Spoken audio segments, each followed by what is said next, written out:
Hello, I'm Mohammed. I'm a senior software engineer with 5 years of experiences, specializing in React and modern front-end technologies. Today, I will walk you through my implementation of a Bettermode tasks. I focused on creating a high-performance, user-friendly platform that showcases modern web development best practices. Let me show you what I have built. Before diving into the code, let me show you what we have built. npm run build. I want to just see if there is any error, so it's okay. So this is our main blog listing page. As you can see, we have a clean, responsive design with a grid layout of a blog post. Each postcard shows key information like the title, images, description, author, and engagement metrics. Let me show you some key features. In here, you can see how the post load smoothly as we scroll, providing a seamless infinite scrolling experience. Each card has interactive elements like sharing or adding it to the bookmark, or the information for the liking this post, also the time of the readings. And the project uses React with the TypeScript for the type safety, and Vite for fast development and building and integration with Bettermode's. Let's start with the core architecture. The foundation of our application is the Apollo client setup. Let me open up the code, also run it in the background. So this is our project structure. You can the main code is in the src folder. For an Apollo client, I've implemented it into the GraphQL and the client TypeScript file. In here, I've implemented several important features. First, notice that for the error handling setup, we have retry logic for a failed request, which is crucial for handling network issue. And the retry link here automatically retries failed requests with the exponential backoff, but intelligently execute 401 unauthorized errors, since those shouldn't be retried. You can see it here. The authentication is handled through auth link. We are using environment variables for the API token for following security best practices, but not hard coding sensitive information. For the cache configuration, as you can see, the cache configuration is particularly interesting. I've implemented a custom merge function for our post query. This ensures that when we load more posts through infinite scrolling, they are properly merged with existing data without duplicates.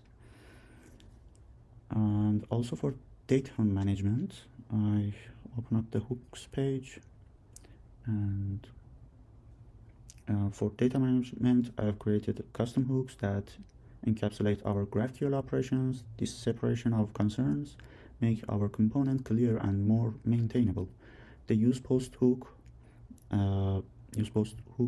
handled post fetching and pagination, while use reaction manage the like functionality in here. So as you can see, I've implemented this website to the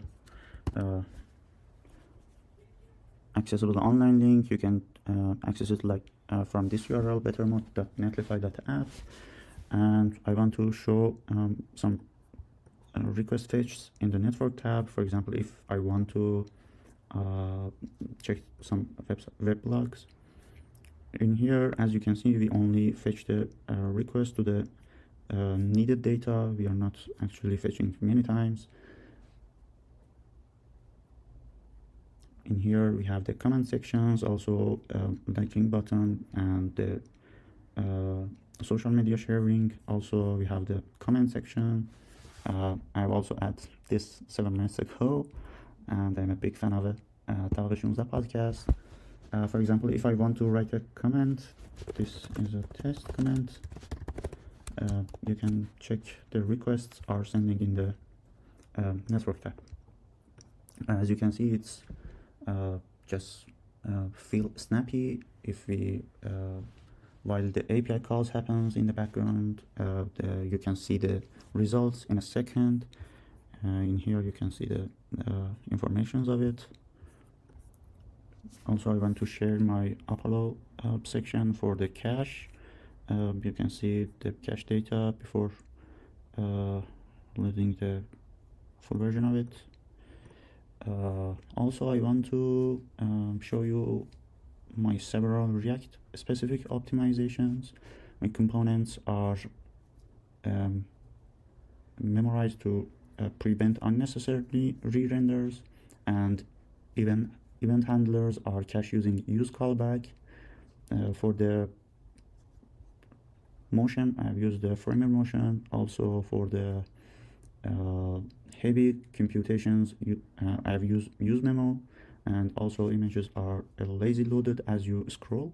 Also, I want to talk about some challenges and my solutions. During development, I encountered several interesting challenges. The first challenge was handling real-time reactions correctly. The issue was maintaining the consistency between the list view and a detailed view of a post. The solution was implementing a normalized cache structure in Apollo and ensuring that when a post reaction counts updated, it's updated everywhere in the UI sections. Also, another challenge was error handling and retry logic. Some API calls would occasionally fail due to the network issue, which we are familiar with that. I solved this by implementing a retry strategy with exponential backup, but being careful to not retry authentication failures. To wrap up, let me highlight the key achievements of this implementation. We have the fast responsive blog platform with infinite scrolling and smooth scrolling. Also, we have the search blog post, which maybe I'm not check it out. You can search and the real-time searches happens in here. Let me do it from the live version of the website. For example, you can see the informations in here, and also we have a real-time reactions with optimistic updates. We have the clean architecture with reusable components and also hooks in here. We have strong type safety with TypeScript, which is really important in large projects, and we have the robust error handling and performance optimization. The code is structured to be maintainable and scalable, following React best practices and modern web development patterns. I also want to share the GitHub of this project. All the code is well documented and include tests for functionalities. The repository has a comprehensive README with setup instructions. You can see it here. Also, I have got my token from one of your demo websites I've built for my accounts, and all of the information came from here. As you know, I've tried to get my BRR token from here. Oh, sorry, API Bettermode. I've used this key in here. So that's it. I'm happy to answer any question about the implementation, particularly about the GraphQL integration, performance optimization, component architecture, or any other aspects you would like to explore further. Thanks for your attention. Hope you best.